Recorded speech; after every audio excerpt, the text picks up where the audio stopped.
director David VONDERHAAR. We're talking about Call of Duty Black Ops 3, the newest title that Treyarch's bringing out this November.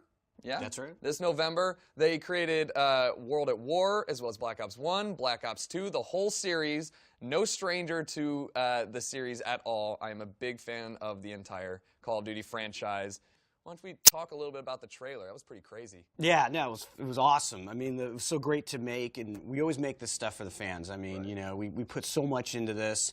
It takes months, but it's you know, we've been working on it for years, and we want fans to enjoy it, so we put a lot into it, and everybody puts a lot into it. You know, everyone at Treyarch and, you know, the folks at Activision, the real talented folks over at the Ant Farm that help us edit and help us put together all these trailers. So what do you guys do to decide exactly what goes in the trailer, what you give to the fans, and what you leave out to speculate and for everybody to guess about? So it's a really involved process. I mean, every single shot we look at, we want to tell a story for the fans, but at the same time, we don't want to give them everything. We want to sometimes we'll hint to things. You know, we want to tell them that story. We want them to get involved. We want them to feel it. You know, it's, you know, Black Ops is a dark and gritty and intense universe, right. And we want to have fun with that. But we also want to leave some stuff on the table. And intentionally on this one, we decided we didn't want to tell everybody the entire story of the game. We wanted to leave something. We just wanted to give them the setup and get them into it and get them into the, you know, into the mood of what Black Ops 3 is all about, and then let them spin on it a little bit. Let's look at that for a moment. You said Black Ops 3. Was there ever a time where you weren't going to make Black Ops 3, where maybe we were going to go back in time to some World War II action, or was it always future and pushing the boundaries of realism, kind of like that? So it's interesting you asked a question that way. First off, there was no doubt in our minds we weren't done with Black Ops 2. I mean, we wanted to make Black Ops 3. We had a story to tell that we were going to continue to tell about the evolution of technology and how that interacts with us in our everyday lives. Vaughn and the team had all kinds of game design and mechanics that they wanted to do that was, you know, that we wanted to make for Black Ops 3. But Black Ops is always, you know, isn't just about a time setting. It never really has been, if you think about it. Mm-hmm. It's about Black Ops and the mindfuckery that goes along with it. Right. So, you know, Black Ops 3 is primarily here set in this future time frame. So just leave it at that. Awesome. Where do you draw the line with the technology that you bring in from outside sources to make Black Ops 3 a realistic future? Where do you see your research coming together to really kind of further the genre and further that kind of futuristic warfare, but not going too far off base so it's believable? So there's a shitload of research that we'll do. I mean, there's our narrative team and our design teams. Like, they'll do all kinds of research on technology, and we'll be, you know, we become experts on on where technology is today, and we'll literally draw a line out in time and ourselves create a timeline about how that technology evolves and how it could plausibly get integrated. Oftentimes, it gets integrated through consumer means. You know, we have things like, you know, direct neural interfaces that go into brains. Well, those are now starting to be used for people who have prosthetic limbs and to be able to communicate, to be able to move body parts and things like that, right? I could easily see that stuff being used to solve real medical problems like Alzheimer's if you had brain implants. But once you start integrating technology in with the human body, it can go in all kinds of different directions, right? Yeah. So that's really cool. So let's talk about the big thing that we saw, cybernetically enhanced soldiers. That's not the exosuit by any means that we just saw. What is that all about? So cybernetically enhanced soldiers are, it's literally the fusion of humans with technology. I mean, we start to see wearables and things like that, right? As this stuff evolves, what's going on inside the military, especially with the advancement of robotics and drones and technology, you're starting to see soldiers that are going to be enhanced both physically and mentally to be able to like combat the wars of the future, right? I mean, if you're going to have that kind of technology on the battlefield, you're going to need to be able to combat that. And soldiers are basically going to be retrofitted. They're going to have upgrades, you know, and it's not just a physical thing inside of our game. It's absolutely about being connected there's like a connected network on the battlefield, right, with all this technology, and to be able to effectively combat in those kinds of future war scenarios. Okay. Does two things for the design in really interesting ways when you talk about cybernetics. So on one hand, it gives us actually a true, valid technology that can be applied to the fiction to really justify and explain what would be normally a gameplay benefit. Really, typically maybe just an icon that suddenly lets other things happen because it's an icon that you selected. Well, here you can tie it and map it to something real, and that makes it very tangible, and it's actually more tangible when we've been getting away with all sorts of shenanigans by applying gameplay to just icons that you pick in a menu. So this actually helps you in that regard from a storytelling point of view, from a fiction point of view, and really from a believability and realism point of view, because it's real stuff. It's not made up stuff. And on the other side of that, what you can do with the cybernetic side of it is really for the main kind of components that a specialist character has and can benefit and can do. The things that you will choose and select as a player and the way that you interact with those mechanics are a result of the cybernetics, and how cybernetically augmented that particular player is or isn't is somewhat in control of what he can and cannot do, and it really creates a really nice core combat loop that I think all the Treyarch Call of Duty fans are going to be pretty into when they see how it applies to the competitive MP game anyway. Right. So talking about MP and segueing from single player, at what point do you decide what does and doesn't make the cut from single player to multiplayer? Because a lot of people like to look at the single player trailer, see all this tech, and a lot of the times not everything will make it into the multiplayer. So you'll have different setups, different vehicles that won't make it in. Where do you guys make that decision on what makes it and what doesn't? This game has got, by all measures, the highest degree of integration between the sort of three major modes of the game, you know, the campaign and co-op experience that it is, the zombies co-op experience that it is, and multiplayer, the competitive experience that it is. In fact, when the game development was started, it was started flat. There was no distinction really between any of those things. And you don't really get into that until you start to get into production, but it wasn't designed that way. So it really is, I think, Treyarch's best efforts so far to create consistency across them. Now, there are things that are not in multiplayer that are in campaign and vice versa. But there's also no hard and fast rules about it whatsoever. So whatever right for the mode, right? Yeah, whatever's right for the mode, whatever makes the most sense. And in fact, this particular game has got things that were designed to go into both. And you'll see that. So you call that a campaign trailer just there. I call it a game trailer, and you'll see why.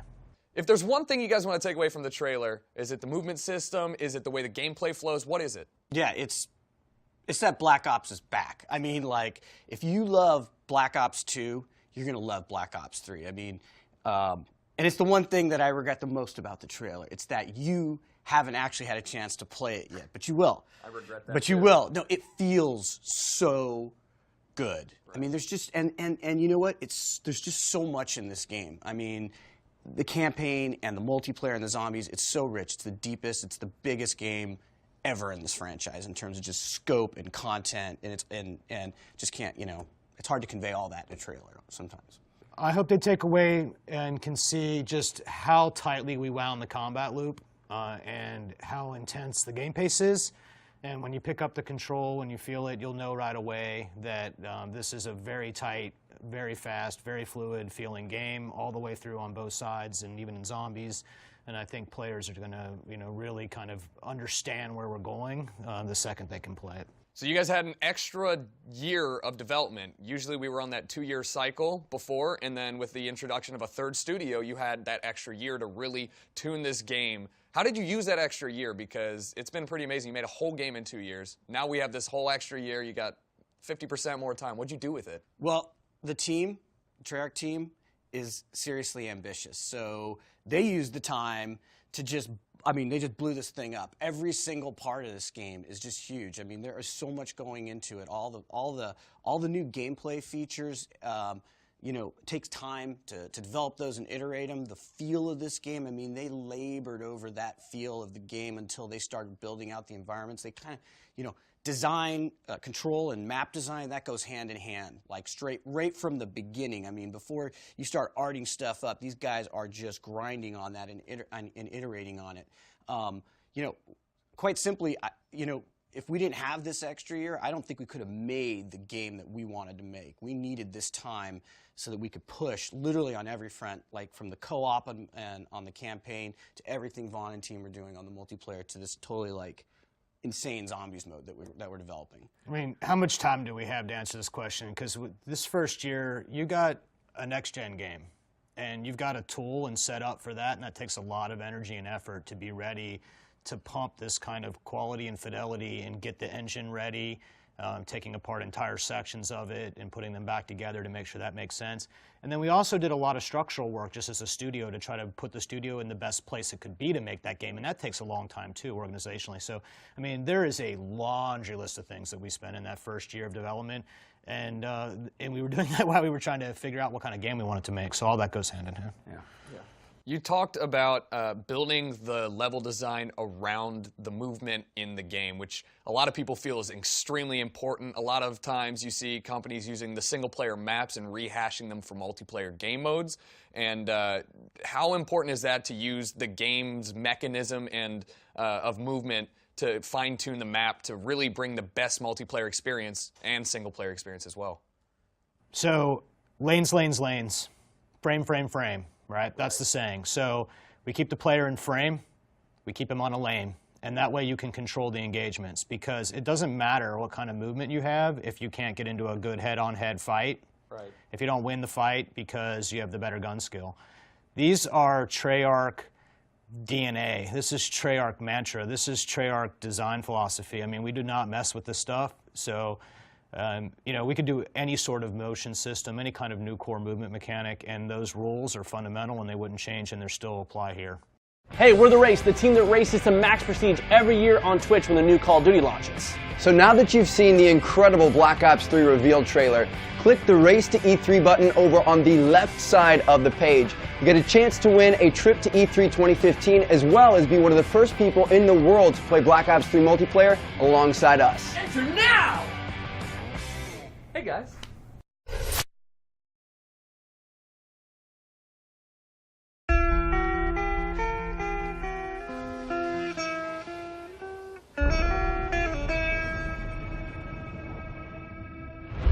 Weapons don't have instincts. Weapons don't have loyalty. Weapons don't have judgment.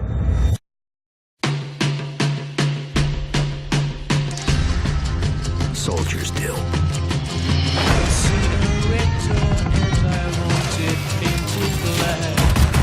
What happens when the soldier becomes the weapon?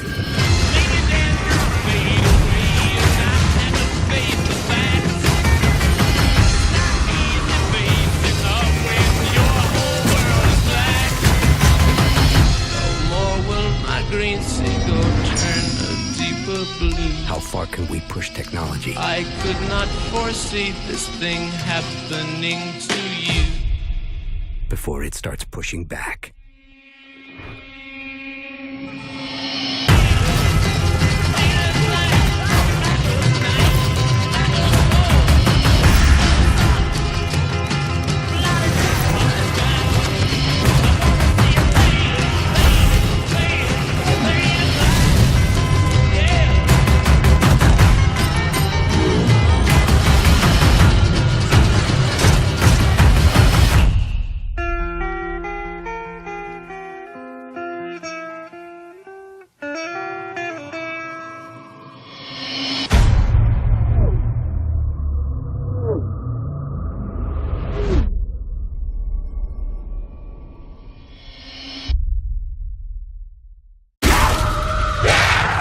Pre-order now and get access to the multiplayer beta.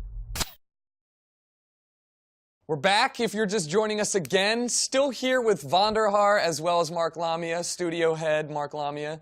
And Von, we are going to probably talk about a little bit about multiplayer and competitive. With the Twitch audience, a lot of these guys really focusing on multiplayer. It's the core of the game. How do you keep the game fresh and keep multiplayer interesting for these people after Black Ops 1, Black Ops 2? Do you continue that, or are you reinventing the gameplay significantly? What's the deal?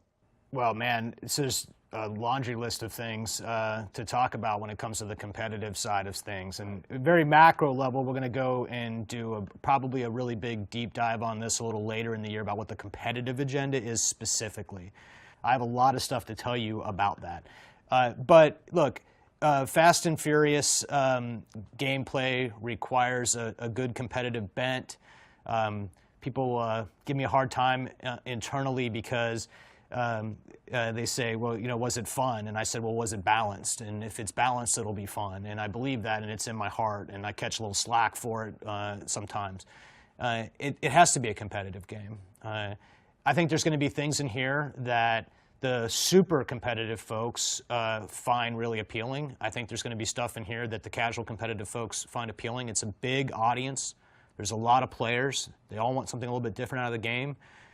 You know, you have to think about that really carefully to try to figure out which areas you push into. And in the case of Black Ops 3, you push in both areas really hard, and that's exactly what happened. From Black Ops 2 to Black Ops 3, what are the main core components that you've brought from the last-gen title to the next-gen title? Because you have all this new hardware available, you have all this new technology. What core components did you keep that everybody's going to be happy to see in Black Ops 3? So look, I mean, you have to take it almost by mode, by game that we make, right? Because you're getting 3 games here. So on the campaign side, look, you're going to get like that epic, cinematic, you know, insane action thrill experience that that really, I think, Call of Duty delivers better than anybody. But the difference this time around is, obviously, it's co-op. You've got all these abilities on your cyber soldier that you can actually use that has a gameplay component. And then we've integrated open area designs. I mean, you're not always on the rails with this one, man. It's like sometimes you have those cinematic experiences and we're trying to tell you some story and some narrative, and then we'll just open it up. And you can tackle that whole engagement any way you want. I mean, you could tackle it by yourself playing it solo, or you can play with up to 4 players. And there's just stuff going on everywhere. And we had to develop an entirely new AI system for Call of Duty for this game. It couldn't take it. You know, it's one of the things we did with taking with that extra year is an entirely new AI system from the ground up. You know, I'll let Vaughn tackle multiplayer in a second, but on the zombies front, you know, I'm not going to get into too much to zombies right now because I got, like, we're going to roll this out this year. You guys are going to love it. But, like, it's a totally new zombies experience, but everything, look, if you love Treyarch's zombies, you're going to love what we've got.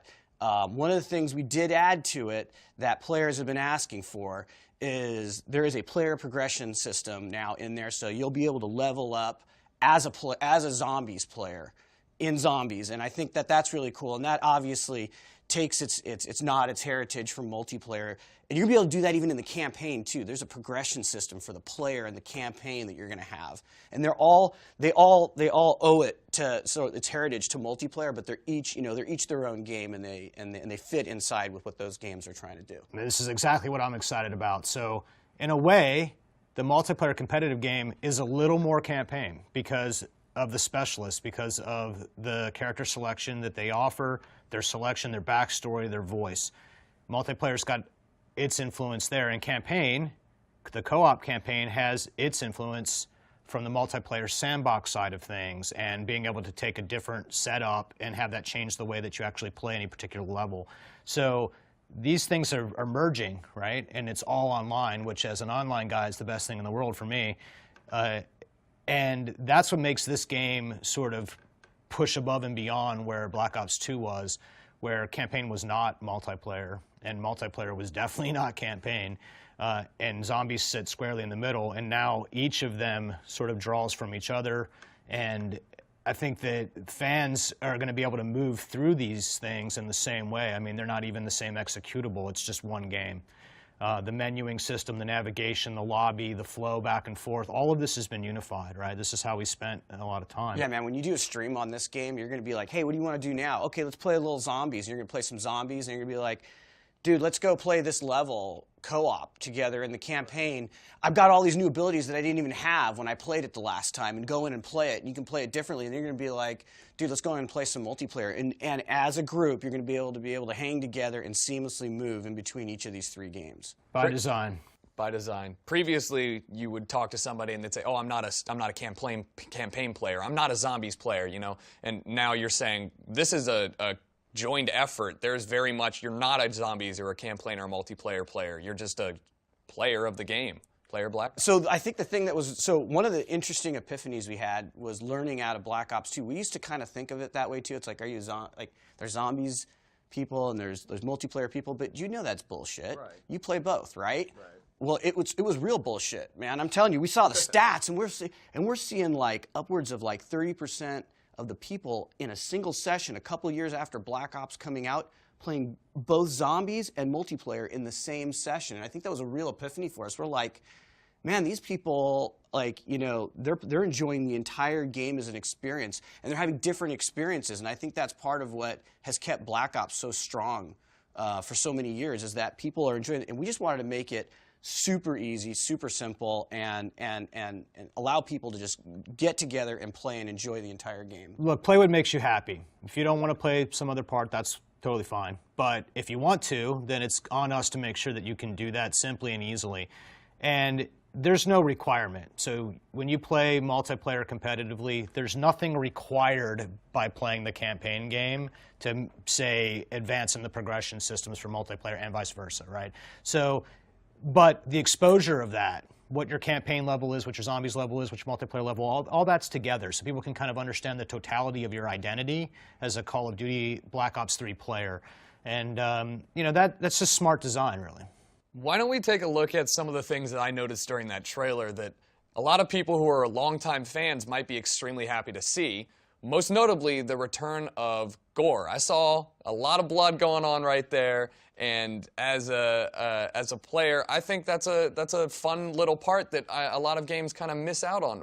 You guys brought a little bit more into this game, a little bit more realism. What helped that decision get made? What was important to us is, you know, you take out somebody, you know, you get that impact, you see it, you know, on zombies. When you take that shot and, you know, a limb goes flying or, you know, whatever it is, there's, you know, you feel it, like, you know. And so, I don't know, it was something that we did with World at War. And I think that's one of the things about this game. It's like, it takes the best of everything we've done from every one of our games.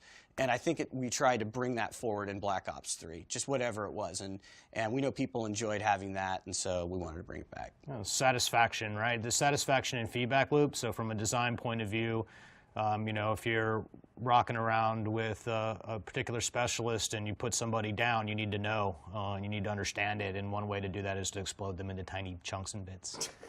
Hey, we're TheRace, the team that races to max prestige every year on Twitch when the new Call of Duty launches. So now that you've seen the incredible Black Ops 3 reveal trailer, click the Race to E3 button over on the left side of the page. You get a chance to win a trip to E3 2015, as well as be one of the first people in the world to play Black Ops 3 multiplayer alongside us. Enter now! Hey guys.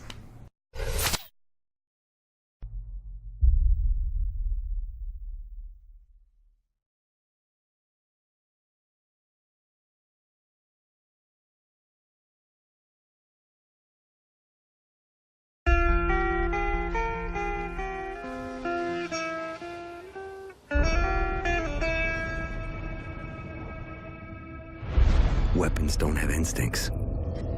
Weapons don't have loyalty. Weapons don't have judgment.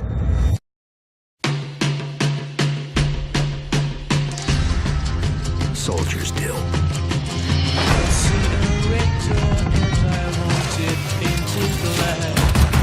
What happens when the soldier becomes the weapon?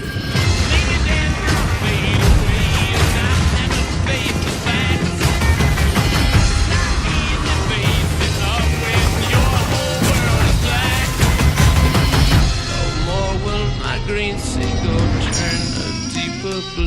How far can we push technology I could not foresee this thing happening to you. before it starts pushing back?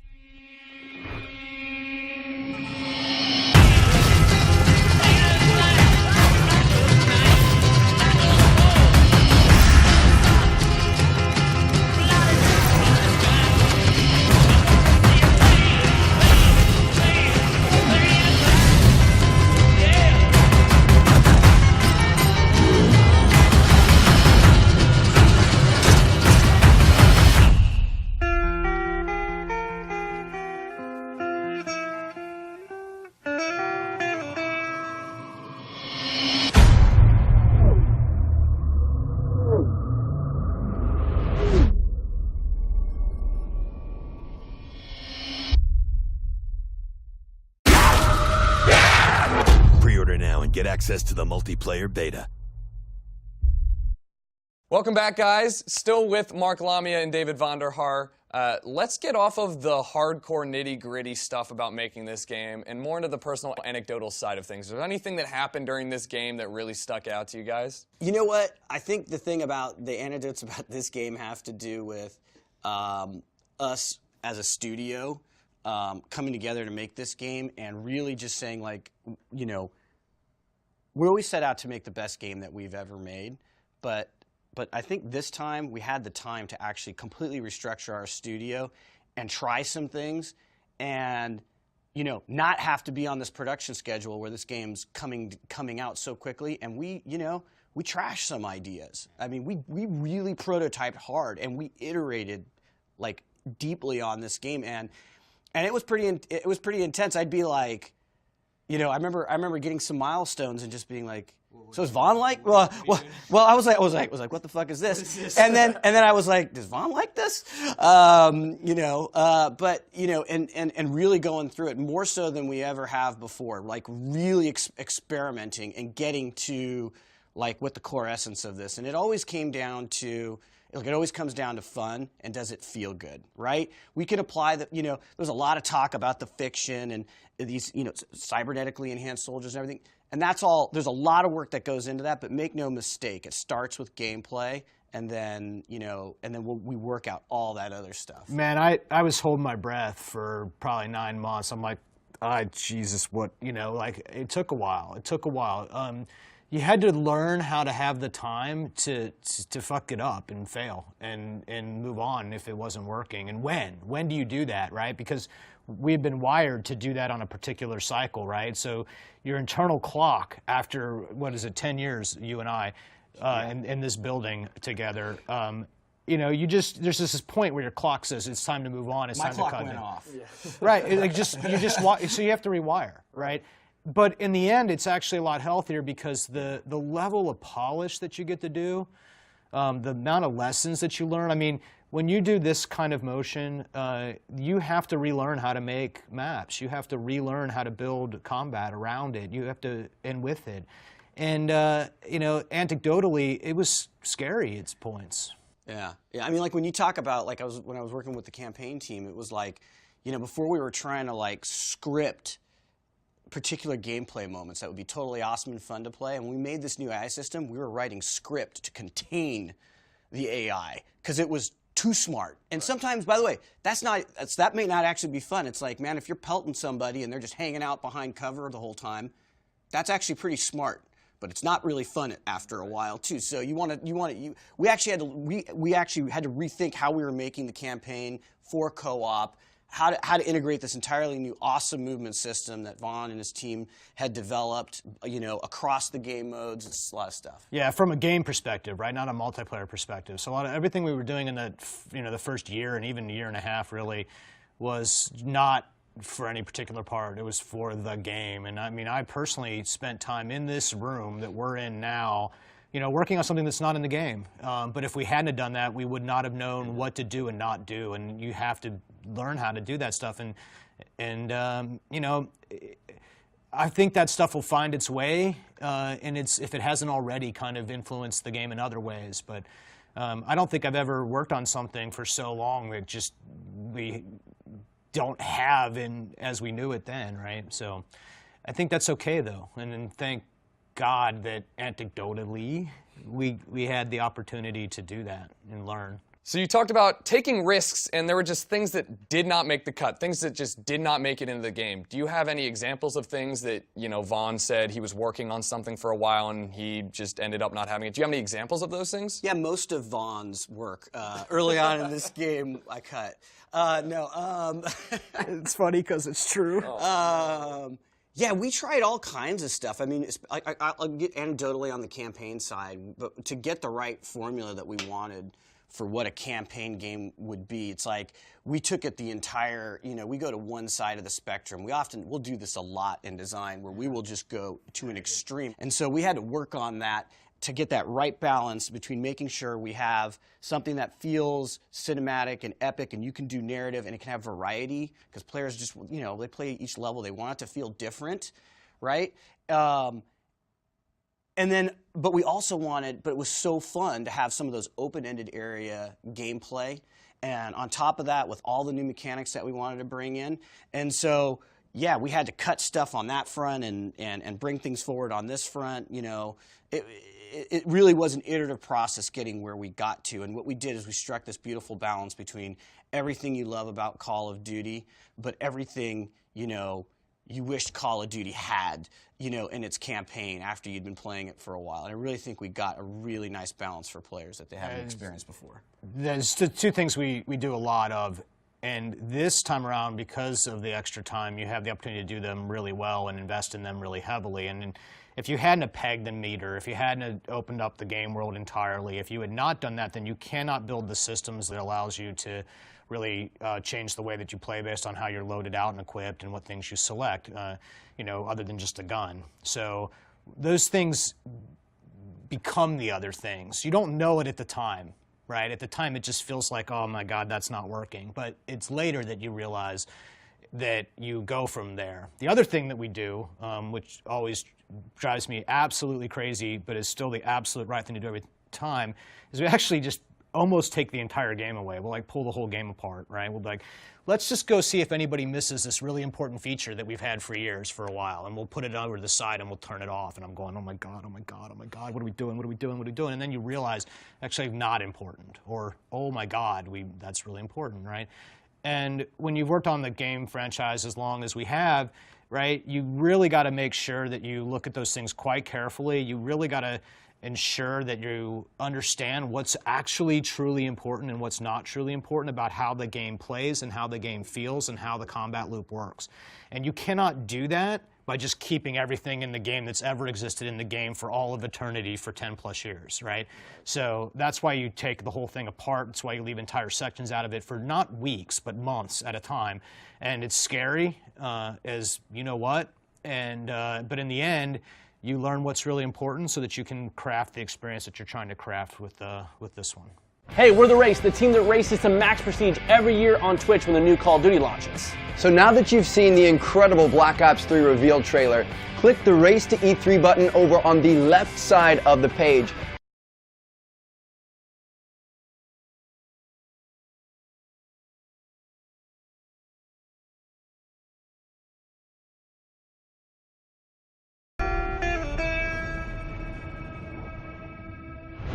Weapons don't have instincts. Weapons don't have loyalty. Weapons don't have judgment.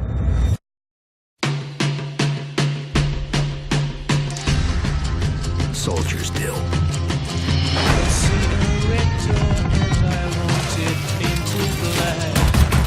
What happens when the soldier becomes the weapon?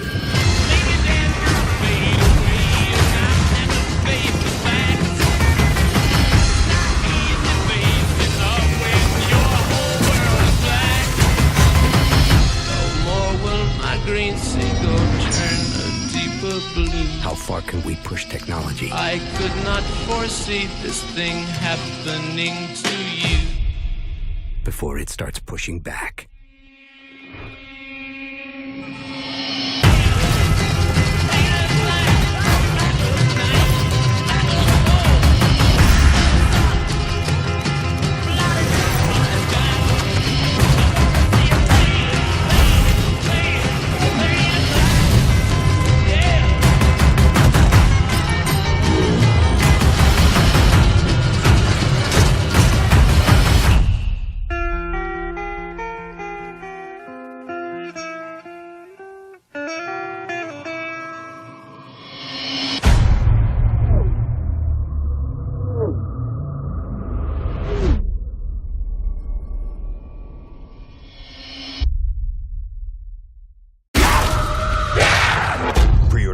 Get access to the multiplayer beta. All right, let's jump back into it. You guys were talking about specialists. I heard you say it a few times. What is that? What is it about? This game has got something that I'm really excited for people to put their hands on that sits sort of right in the middle of the power band between sort of what you get with Create a Class and what you'd expect from Create a Class, and the score streaks and what you get and expect from that. Both systems that will be back, both systems that will have new content and choices, both systems that will be very comfortable for players.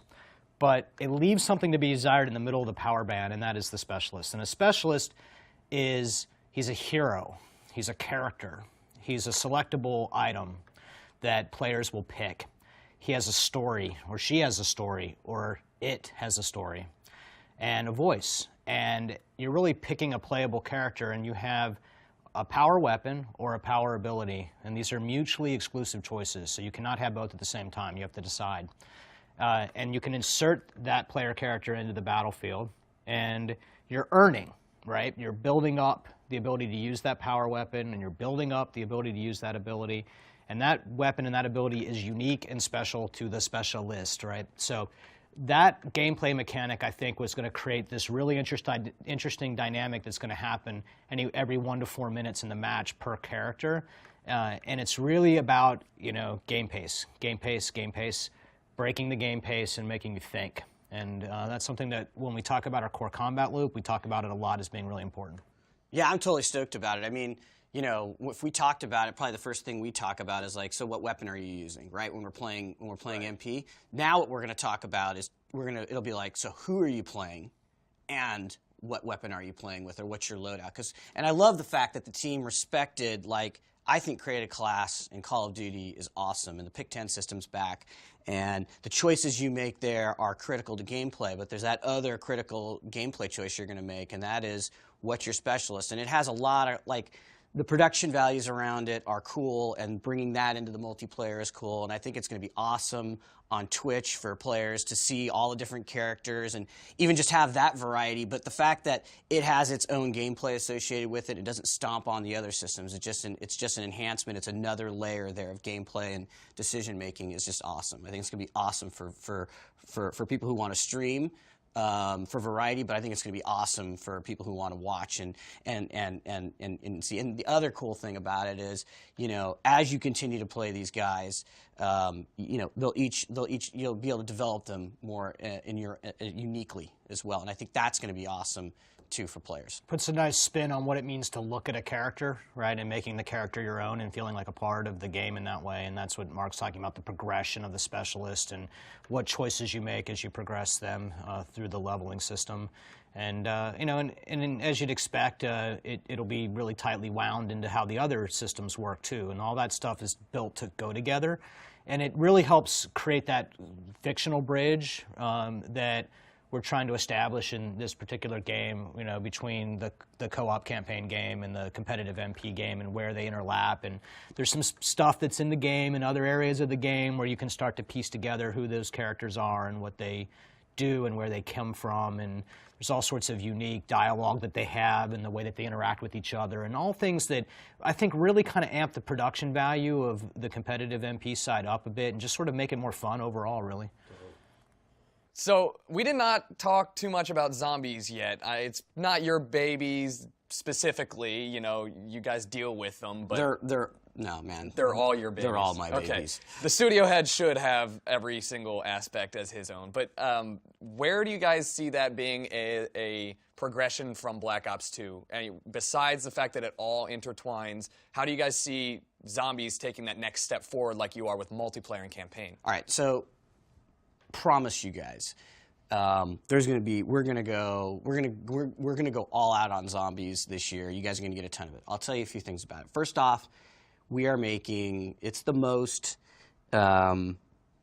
rich, the biggest zombies experience Treyarch's ever made, and it's Treyarch zombies. Okay, right. I'm just gonna leave it at that. But the thing about us is, you never know what we're bringing, because we'll fuck with you. Like we're gonna make like, it is trust me, it is a mind-blowing experience. It's its own game, And what's so cool about it is it's deeper than it's ever been.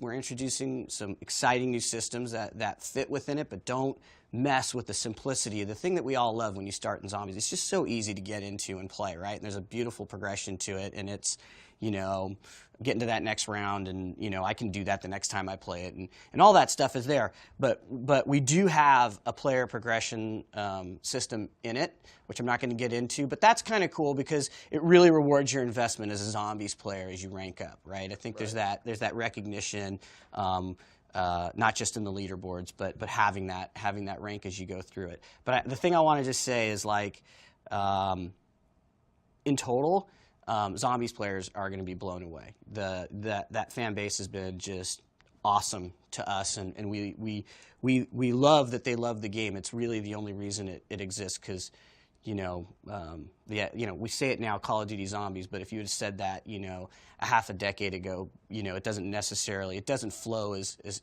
nicely, and it's only because the fans have supported it. So we're totally leaning into it with this. We got a ton of surprises, and they're gonna have a lot of fun with it for years. How are we looking at weapons now? In multiplayer and single player, are we just introducing more new fictional weapons, or is it the same system? What's going on with weapons this time? Vaughn? You pointing at me. Guns, guns, guns, right? So, look, we have the most talented weapon artist on the planet. And the way to deal with weapons in this game is with this feature that we call the gunsmith. So the gunsmith has 3 major components to it. So first off, let's talk about camos. You know about camos. We've used them before in the progression system. They're actually really important. We have usually 2 types of camos that we do. We usually have the sort of core, you know, military-style camos, and we have the kind of more fun camos. And then beyond that, we get into golds and diamonds and all the kind of fancy, you know, rush to kind of figure out what hidden camo exists in the game. There's no hidden camos in this game. So this game, on top of the gunsmith, lets you paint the gun.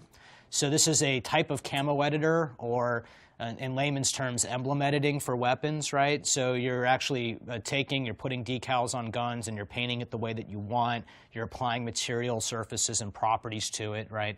So that lets you sort of stack that with the camo in interesting ways to create unique design. So, you know, one can imagine the Jericho-style, you know, Twitch banner ad or art right on his weapon, advertising in first person the whole time. Is that a thing I can do? That's a thing you can do. Oh my God. So the last part of the gunsmith story is what we call the attachment variants. So you've seen attachments before. Black Ops 2, we started to visualize attachments. As you know, from a gameplay point of view, we rip perks up, we put them in the attachment system. That helps with gun tuning. But this game also has what we call the variant attachment. So this is about how the attachment looks. So every attachment in the game offers gameplay like you'd expect, but then there are variant versions of it that are cosmetic in nature. So these are designed to modify the look of the weapon. So you take your camo, you take your paint job, you take whatever variant attachments that you have managed to unlock, you combine them together inside of the gunsmith, and you can save and name it as a variant. You can load that variant and create a class and play with it, and then you can also sort of, you know, socialize that weapon so that people can see your particular creation. So, like, the thing that I love about the gunsmith is I can build my weapon. I mean, you get your stock, and then you're adding on your attachments, and I literally, in the gunsmith, can build the weapon that I want. It's fucking awesome. And then, like what Vaughn was saying, is at that point, then you can, like, if you want, you can totally personalize it and customize it. I mean, it's your weapon, man. This is my weapon. This is my gun. This is it. Like, this is the feature. This is one of the features I'm most excited about, because the weapons are just shit hot.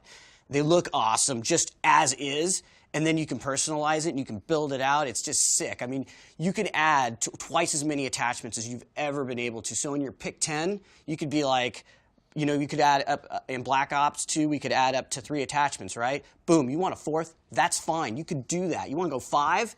You can do it. You want to go 6? You can do it. But dude, you're out. Like, you've used all your wild cards, you've used all your attachments, but man, you got this, like, you got this awesome weapon. Like, it's just awesome, right? It's just so, and so I think, like, the amount of combinations of weapons and that you will personalize to your play style is just is awesome. And it's of course, it's always a trade-off with whatever else you want to, whatever gadgets or grenades or anything else that you might not be able to take, or secondaries. All that stuff is still in play, but just the variety of weapons and the way you can build it out is just awesome inside there.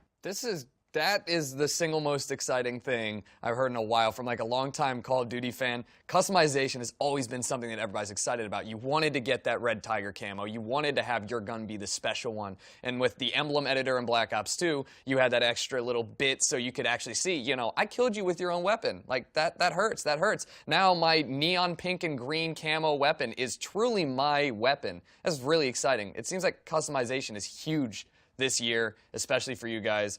Is that just the tip of the iceberg, or is there more customization, character customization? Well, what's cool is, you know what? You can do that in the campaign and in multiplayer as not well. just limited. That's right. This is a game feature. That's insane. That's awesome. Yeah. I stream. I make YouTube videos. A lot of the time, I don't have my recording device on me, or it's not recording at that moment. Help me out. What happens if I miss my moment? Are we good with theater mode? Dude, are you at Treyarch? Yeah, yeah, I'm at Treyarch. All right. Okay. Well, we'll just leave it at that. All right. Hey, we're TheRace, the team that races to max prestige every year on Twitch when the new Call of Duty launches. So now that you've seen the incredible Black Ops 3 reveal trailer, click the Race to E3 button over on the left side of the page. You get a chance to win a trip to E3 2015, as well as be one of the first people in the world to play Black Ops 3 multiplayer alongside us. Enter now! Hey, guys.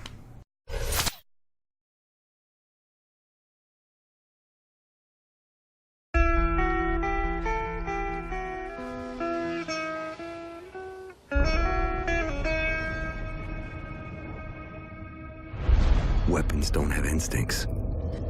Weapons don't have loyalty. Weapons don't have judgment.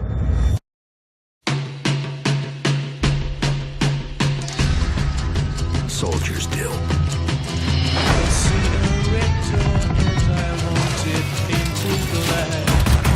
What happens when the soldier becomes the weapon?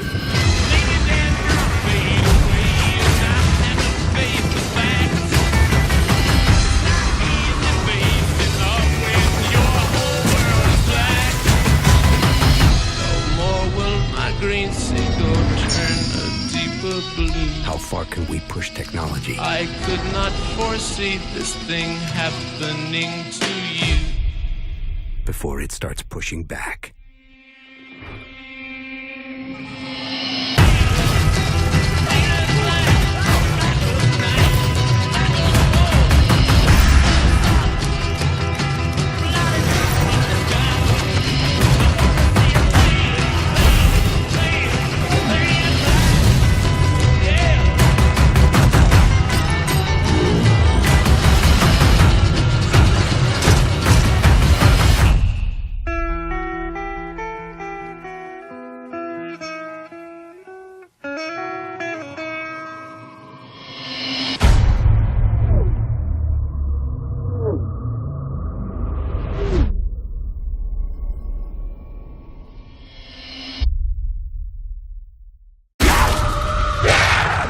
Pre-order now and get access to the multiplayer beta.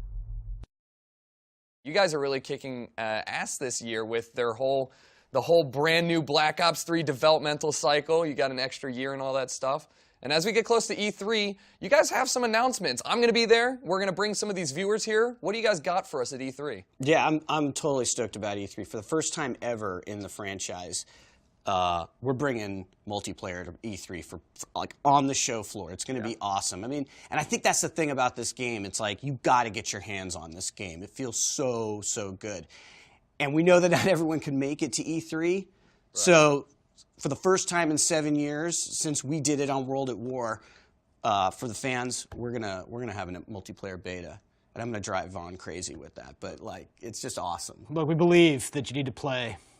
Let's get going. We're going to put the game in your hands as soon as we can. So we're totally stoked that fans are going to get to play the game before it launches. And, you know, you'll help me out, actually, when you do.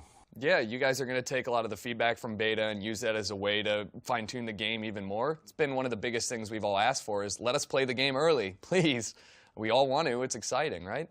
Yeah, I mean, we can get a lot of valid data out of a beta that'd be early enough in the cycle where there's still time to make adjustments for, actual launch, and then certainly post-launch, that we don't quit after the game goes out. We keep working for a long time. Well, thank you guys for taking the time to sit down and talk with me, give me all these tidbits of information. I know Twitch chat's pretty excited trying to read between the lines. If you want to get your hands on it, where do we go? What do we do? Well, first it's going to be at E3, right? If you're there at E3, come on by. We're going to be playing. Say hi to Vaughn. And if you can't make E3, we realize a lot of you guys can't make E3. You can get in on the beta if you pre-order the game, and we'll be bringing that to you guys later this year. Awesome. I'm extremely excited, and as you all know, you will also get to see multiplayer revealed at E3, and TheRace will be streaming it as well for the first time. So get excited, and thanks, guys. Appreciate it.